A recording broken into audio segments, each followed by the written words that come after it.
मैं हूं आपके साथ अनम और आप देख रहे हैं STS टाइम्स की रिपोर्ट। आइए दिखाते हैं इस वक्त की ताजा खबर। भिवंडी को एशिया का सबसे बड़ा लॉजिस्टिक हब बनाने के लिए सरकार गठित करेगी एक समिति। भिवंडी पूर्व की विधायक रईस शेख होंगे सदस्य। उद्योग मंत्री उदय सामंत ने विधानसभा में की घोषणा। विधायक रईस शेख की मांग पर सरकार की प्रतिक्रिया। राज्य की $1 ट्रिलियन की अर्थव्यवस्था में सबसे बड़ा योगदान भिवंडी का होगा। विधायक रईस शेख। मुंबई भिवंडी को एशिया का सबसे बड़ा लॉजिस्टिक हब बनाने के उद्देश्य से राज्य सरकार एक समिति का गठन करेगी, जिसमें उद्योग और नगर विकास विभाग के अधिकारियों के साथ साथ भिवंडी पूर्व के विधायक रईस शेख को भी शामिल किया जाएगा। यह घोषणा उद्योग मंत्री उदय सामंत ने विधानसभा में की। विधायक रईस शेख ने विधानसभा में चर्चा के दौरान सरकार का ध्यान भिवंडी में लॉजिस्टिक हब के विकास की ओर आकर्षित किया। उन्होंने कहा कि भिवंडी क्षेत्र को अधिसूचित क्षेत्र घोषित कर वहां एक IAS अधिकारी की नियुक्ति की आवश्यकता है। भिवंडी शहर और 60 गांव मिलाकर यह क्षेत्र 144 वर्ग किलोमीटर का है, जो मुंबई के 30% के बराबर है। इस क्षेत्र के सभी अधिकार स्थानीय स्वराज्य संस्थाओं के बजाय प्राधिकरण के पास है। उन्होंने यह भी बताया कि यहां 3000 करोड़ रुपए की सरकारी जमीन पर अतिक्रमण हो रहा है, जिसे बचाना जरूरी है। अगर सरकार इस मुद्दे पर गंभीरता से काम करे तो राज्य की $1 ट्रिलियन की अर्थव्यवस्था में सबसे बड़ा योगदान भिवंडी का हो सकता है। इसके जवाब में उद्योग मंत्री उदय सामंत ने कहा कि भिवंडी को एशिया का सबसे बड़ा लॉजिस्टिक हब बनाया जा सकता है, लेकिन इसके लिए कुछ तकनीकी अड़चने हैं, जैसे कि IAS अधिकारी की नियुक्ति और MMRDA के अधिकार वापस लेना। उन्होंने बताया कि सरकार इस पर सहमत है और विधायक रईस शेख की मांग को स्वीकार करते हुए एक समिति गठित की जाएगी, जिसमें उद्योग और नगर विकास विभाग के अधिकारी समेत 4 से 5 सदस्य होंगे। यह समिति इस विषय पर नीति बनाकर आगे की दिशा तय करेगी। इससे पहले विधायक रईस शेख ने भिवंडी में इमारत गिरने की घटना का उल्लेख किया, जिसमें एक 5 वर्षीय बच्चे की मृत्यु हो गई थी। उन्होंने संबंधित अधिकारियों पर अनधिकृत निर्माण कार्यों को लेकर सवाल उठाए और मांग की कि दोषी अधिकारियों की जांच कर सख्त कार्रवाई की जाए। इस पर प्रतिक्रिया देते हुए उद्योग मंत्री उदय सामंत ने कहा कि इस मामले की जांच के लिए एक उच्च स्तरीय समिति गठित की जाएगी और यदि कोई दोषी पाया गया तो उसके खिलाफ निश्चित रूप से कार्रवाई की जाएगी। देखते रहिए STS टाइम्स की रिपोर्ट। हम बोल सकते हैं कि ये जो कॉर्पोरेशन है, इसको हम फंड देंगे अगर उसने ये एडमिनिस्ट्रेटिव रिफॉर्म किए। कर सकते कि नहीं दादा? हम बोल सकते कि तुम ये सुधार करो, हम आपको फंड देंगे। तो दादा आपको बोल रहा हूँ क्योंकि आप वहां से आते जाते आपको सब पता है। यूडी मिनिस्टर को तो बहुत बोल रहा हूं मैं, उन्होंने हर सेशन में मुझे वादा किया मैं भिवंडी आऊंगा। अब मैं आपके दरवाजे पे आके बैठ जाऊंगा, एक बार आपको लेके जाऊंगा। सर अपॉर्चुनिटी है, आप $1 ट्रिलियन इकोनॉमी बनाना चाहते। चाइना को देखिए ना सर, अपने छोटे शहरों को कैसा डेवलप कर रहे हैं। बहुत बड़ी अपॉर्चुनिटी है सर, हमारी आप मदद कीजिए। इस विषय में मैं अपेक्षा करता हूं कि सकोल चौकसी और ऐसे अधिकारियों को लटकाइए आप। उसके साथ साथ हमारे भिवंडी के अंदर, हमारे कॉर्पोरेशन के अंदर सुधार लाने के लिए हमारी मदद कीजिए, यही मैं अपेक्षा करता हूं। और बहुत बहुत धन्यवाद अध्यक्ष। सन्माननीय मंत्री महोदय। अध्यक्ष महोदय, सन्मान्य सदस्य रईस शेख साहेबांनी जो मुद्दा या ठिकाणी मांडला, हा मला असं वाटतं की 2 भागामध्ये आहे। एक इमारत पडली, 5 वर्षीय बालकाचा त्या ठिकाणी मृत्यू आला आणि त्याच्या संदर्भामध्ये पोलिसांनी जी काही कारवाई करायची होती ती देखील केलेली आहे। परंतु एक महत्वाची गोष्ट आहे की जी दुर्घटना घडली ती काही परत येणार नाही, ते बालक जे काही गेले ते परत येणार नाही, ही वस्तुस्थिती आहे। पण तो पार्ट 1 आहे आणि पार्ट 2 मध्ये अध्यक्ष महोदय, सन्मान्य सदस्यांचं असं म्हणणं आहे की जो अधिकारी आहे तो स्वतःच्या कुटुंबासकट अनधिकृत बांधकामामध्ये राहतो, पण जी माहिती मी घेतली त्याच्यामध्ये त्याची फॅमिली ज्या घरामध्ये राहते त्याला 1995 सालामध्ये परवानगी दिलेली आहे। परंतु या सगळ्या गोष्टीमध्ये जर अधिकारी इन्व्हॉल्ड असेल तर त्याची चौकशी केली पाहिजे, याच्याबद्दल दुमत काय असण्याचं काही कारण नाही। आपण उच्चस्तरीय समिती नेमून त्याची नक्की चौकशी करू। परंतु सन्मान्य शेख साहेब, आपण देखील एक भिवंडीच्या संदर्भामध्ये पुढाकार घेतला पाहिजे। आपण सांगितलं की आशिया खंडातला सगळ्यात मोठा लॉजिस्टिक हब हा भिवंडी आहे, कारण तो माझ्याशी उद्योग विभागाशी निगडीत आहे। आता या संदर्भामध्ये आपण पण पुढाकार घेऊन थोडी जनजागृती केली पाहिजे। कशा पद्धतीने जागेवर लॉजिस्टिक हब उभे राहतात हे तुम्हाला पण माहिती आहे, मला पण माहिती आहे, आणि त्याच्यातनं दुर्घटना घडतात। आणि म्हणून अध्यक्ष महोदय, माझी आपल्यामार्फत त्यांना देखील विनंती आहे, मी नक्की भिवंडीची व्हिजिट करेन। लॉजिस्टिकच्या संदर्भामध्ये सेपरेट आपण बैठक देखील उद्योग मंत्री म्हणून घेऊ शकतो आणि या अधिकाराच्या बाबतीमध्ये जे काही तुम्ही या ठिकाणी मांडलेलं आहे त्याची आपण उच्चस्तरीय चौकशी करू आणि त्याच्यामध्ये नक्की तो दोषी असेल तर त्याच्यावर कारवाई करू. नाही, समाधान झालेलं आहे. नाही, समाधान यामुळे झालेलं की उद्योग मंत्री सिरियस आहेत उद्योग बद्दल, ही माझी खात्री आहे. अध्यक्ष महोदय, 2 विनंती आहे. आता तुम्ही सांगतात, रिकॉर्डवर सांगतात. नहीं, अभी उद्योग मंत्री जी आपको मैं बताऊं इलीगल कंस्ट्रक्शन क्यों होता है. एमएमआरडी की प्लानिंग अथॉरिटी, एमएमआरडी ने अपने अधिकार कलेक्टर को दिए. कलेक्टर के यहाँ एक एडीटीपी बैठते हैं जो ये पूरा व्यवहार करते हैं. मैंने सम्माननीय उप मुख्यमंत्री जी जब मुख्यमंत्री थे तब से कह रहा हूं कि एमएमआरडी ने अपने अधिकार वापस लेने चाहिए. आपको पता है सरकारी जमीन के ऊपर कारखाने बनते, ये आप लीजिए ना अपनी तरफ लीजिए, ये अधिकार लीजिए. और इंडस्ट्रीज मिनिस्टर साहब आप पूरा कर लीजिए ना, ये पूरा कंट्रोल अपनी तरफ रखिए. आप नीचे ऐसे छोटे अधिकारियों को अधिकार देंगे ना, वो यही सब करेंगे. सबसे पहले आप भिवंडी नोटिफाइड सराउंडिंग एरिया में एक आईएएस ऑफिसर लाइए. 144 स्क्वायर किलोमीटर का है हमारा, 60 गांव और हमारा शहर. 144 square kilometre is 30% of Mumbai. वहां पर परवाना देने वाला कोई नहीं, फायर की कोई व्यवस्था नहीं. आरडीएक्स भी लाके कोई रखेगा हमको पता नहीं चलेगा.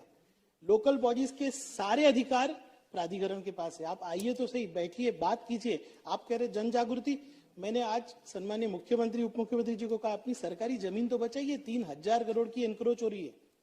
कितनी बार बोलूं, कितने पत्र लिखूं. हम विपक्ष में तो आप हमको सीरियसली लेते नहीं, लेकिन आप एकदम सीरियस हो जाएंगे ना. मैं कहता हूं $1 ट्रिलियन इकोनॉमी का सबसे बड़ा कंट्रीब्यूशन भिवंडी से आएगा ही. मेरे ऑफिस में जापानीज काउंसलेट आके बैठते हैं, ऑस्ट्रेलियन काउंसलेट आके बैठते हैं. कुछ करो, नेटवर्क ही नहीं है अंदर. सर आप थोड़ा टाइम दीजिए. भिवंडी महाराष्ट्र का सबसे प्रोग्रेसिव शहर ही नहीं एरिया बन के दिखाएगा. आपका सपोर्ट चाहिए सर. अध्यक्ष महोदय, मी सुरुवातीलाच सांगितलं की मगाशी नगरविकास विभागाची आपला अर्धा तास चर्चा होती, पण आपण आता उद्योग विभागावर चर्चा करतो. मी तुम्हाला वेळ देईन, कारण आशिया खंडातला सगळ्यात चांगला लॉजिस्टिक हब हा भिवंडीमध्ये होऊ शकतो.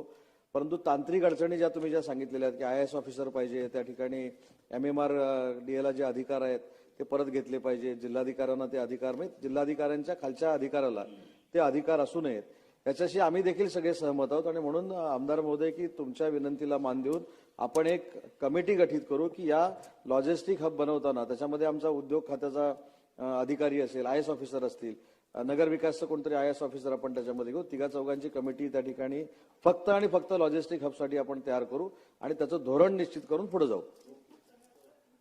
सन्मान्य सदस्य रईस शेख.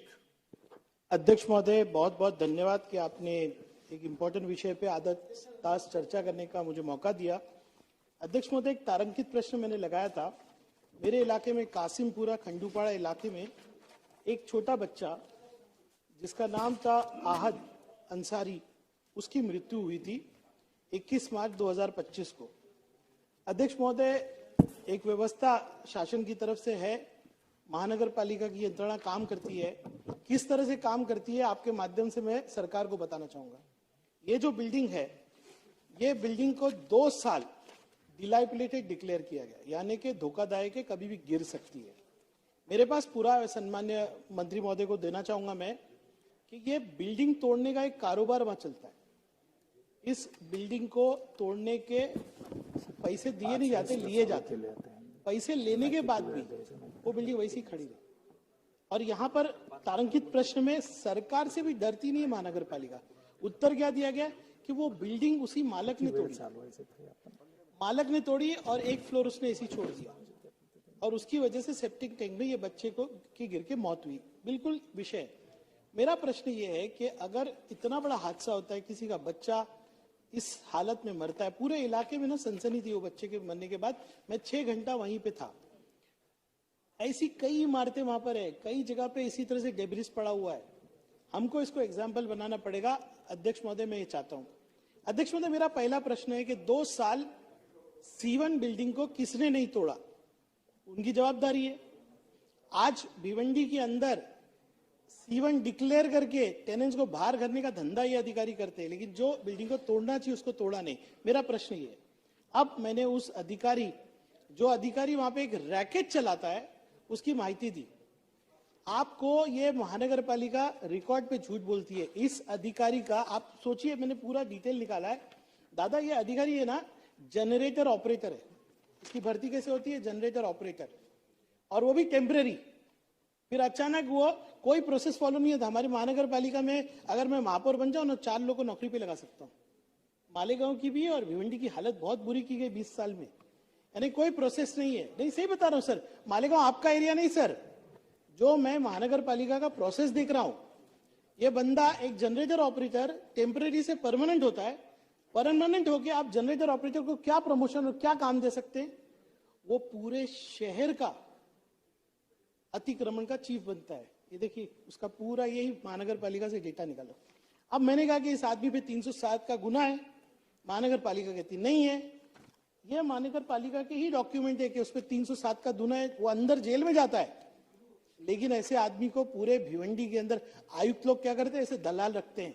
मैं अभी के आयुक्त को नहीं बोल रहा, अभी के आयुक्त हमने इस सरकार का धन्यवाद कि हमको आईएएस मिला। इससे पहले आयुक्त लोग ऐसे दलाल रख के ना पूरे शहर से वसूली करते थे। 307 का गुना, इसको प्रशासकीय काम नहीं देना चाहिए। ये महानगर पालिका के एक जमाने में एक आईएएस ऑफिसर आए थे, उन्होंने लिख के दिया। उसके बाद ये इसका काम क्या है? पूरे शहर का अतिक्रमण तोड़ना, नियंत्रण करना। किस घर में रहते भाई साहब? आप जाके देखिए, बंगला है बंगला, और उसका खुद का इलीगल है। अध्यक्ष महोदय, प्रश्न एक अधिकारी का नहीं है। मैं सम्मानीय मंत्री महोदय जी से आपके माध्यम से कहना चाहूंगा, क्या मेरी महानगर पालिका में कोई शिष्टता आएगी? आज मेरे पास असिस्टेंट कमिश्नर कौन है? लिपिक। कैसे काम करना? एक एडमिनिस्ट्रेटिव ऑफिसर नहीं है। जितने भी असिस्टेंट कमिश्नर लिपिक है। मेरे 2 प्रश्न है। ये अधिकारी पे तो आप इंक्वायरी लगाइए डिविजनल कमिश्नर साहब से या सेक्रेटरी लेवल पे, ये अधिकारी का जो होना है होगा। लेकिन भिवंडी जैसी जगह जो आज सेंटर पॉइंट है पूरे डेवलपमेंट का, आप बोल रहे हो नैना हम डेवलप कर रहे हैं। अरे हमारे भिवंडी में Bhiwandi notified surrounding area SPA बना 2007 में, 8 लाख करोड़, कहते बहुत बड़ा लॉजिस्टिक हब है, एशिया का सबसे लार्जेस्ट लॉजिस्टिक हब है। आप थोड़ा ध्यान दीजिए, यूडी ने हाथ पकड़ के शहरों को ऊपर लाना चाहिए। यूडी खाली रिजर्वेशन चेंज करने के लिए नहीं है। कहीं ना कहीं आपको सोचना पड़ेगा कि आप यूडी 3 बनाइए, मुंबई थाने छोड़ के एमएमआर रीजन के लिए बनाइए। सर बहुत जरूरी है। अनप्लान सिटी है पूरा, जिसको चाहिए जहां पर कोई भी कंस्ट्रक्शन करता है, कोई शिष्टता नहीं है। सर आपके पास बहुत बड़ी अपॉर्चुनिटी है, छोटे शहरों को आप हाथ पकड़ के आगे ला सकते हो। आप सोचिए कि यहाँ पर कोई रैंकिंग सिस्टम नहीं है। आज क्या हम बोल सकते हैं कि ये जो कॉर्पोरेशन है, इसको हम फंड देंगे अगर उसने ये एडमिनिस्ट्रेटिव रिफॉर्म किए? कर सकते कि नहीं दादा? हम बोल सकते कि तुम ये सुधार करो, हम आपको फंड देंगे। तो दादा आपको बोल रहा हूं क्योंकि आप वहां से आते जाते आपको सब पता है। यूडी मिनिस्टर को तो बहुत बोल रहा हूं मैं, उन्होंने हर सेशन में मुझे वादा किया मैं भिवंडी आऊंगा। अब मैं आपके दरवाजे पे आके बैठ जाऊंगा, एक बार आपको लेके जाऊंगा। सर अपॉर्चुनिटी है, आप $1 ट्रिलियन इकोनॉमी बनाना चाहते। चाइना को देखिए ना सर, अपने छोटे शहरों को कैसा डेवलप कर रहे हैं। बहुत बड़ी अपॉर्चुनिटी है सर, हमारी आप मदद कीजिए। इस विषय में मैं अपेक्षा करता हूं कि सकोल चौकसी और ऐसे अधिकारियों को लटकाइए आप। उसके साथ साथ हमारे भिवंडी के अंदर, हमारे कॉर्पोरेशन के अंदर सुधार लाने के लिए हमारी मदद कीजिए, यही मैं अपेक्षा करता हूं। और बहुत बहुत धन्यवाद अध्यक्ष। सन्माननीय मंत्री महोदय. अध्यक्ष महोदय, सन्मान्य सदस्य रईस शेख साहेबांनी जो मुद्दा या ठिकाणी मांडला, हा मला असं वाटतं की 2 भागामध्ये आहे. एक इमारत पडली, 5 वर्षीय बालकाचा त्या ठिकाणी मृत्यू आला आणि त्याच्या संदर्भामध्ये पोलिसांनी जी काही कारवाई करायची होती ती देखील केलेली आहे. परंतु एक महत्वाची गोष्ट आहे की जी दुर्घटना घडली ती काही परत येणार नाही, ते बालक जे काही गेले ते परत येणार नाही, ही वस्तुस्थिती आहे. पण तो पार्ट 1 आहे. आणि पार्ट 2 मध्ये अध्यक्ष महोदय, सन्मान्य सदस्यांचं असं म्हणणं आहे की जो अधिकारी आहे तो स्वतःच्या कुटुंबासकट अनधिकृत बांधकामामध्ये राहतो. पण जी माहिती मी घेतली त्याच्यामध्ये त्याची फॅमिली ज्या घरामध्ये राहते त्याला 1995 सालामध्ये परवानगी दिलेली आहे. परंतु या सगळ्या गोष्टीमध्ये जर अधिकारी इन्व्हॉल्ड असेल तर त्याची चौकशी केली पाहिजे. याच्याबद्दल दुमत काय असण्याचं काही कारण नाही. आपण उच्चस्तरीय समिती नेमून त्याची नक्की चौकशी करू. परंतु सन्मान्य शेख साहेब, आपण देखील एक भिवंडीच्या संदर्भामध्ये पुढाकार घेतला पाहिजे. आपण सांगितलं की आशिया खंडातला सगळ्यात मोठा लॉजिस्टिक हब हा भिवंडी आहे, कारण तो माझ्याशी उद्योग विभागाशी निगडीत आहे. आता या संदर्भामध्ये आपण पण पुढाकार घेऊन थोडी जनजागृती केली पाहिजे. कशा पद्धतीनं जागेवर लॉजिस्टिक हब उभे राहतात हे तुम्हाला पण माहिती आहे, मला पण माहिती आहे, आणि त्याच्यातनं दुर्घटना घडतात. आणि म्हणून अध्यक्ष महोदय, माझी आपल्यामार्फत त्यांना देखील विनंती आहे, मी नक्की भिवंडीची व्हिजिट करेन. लॉजिस्टिक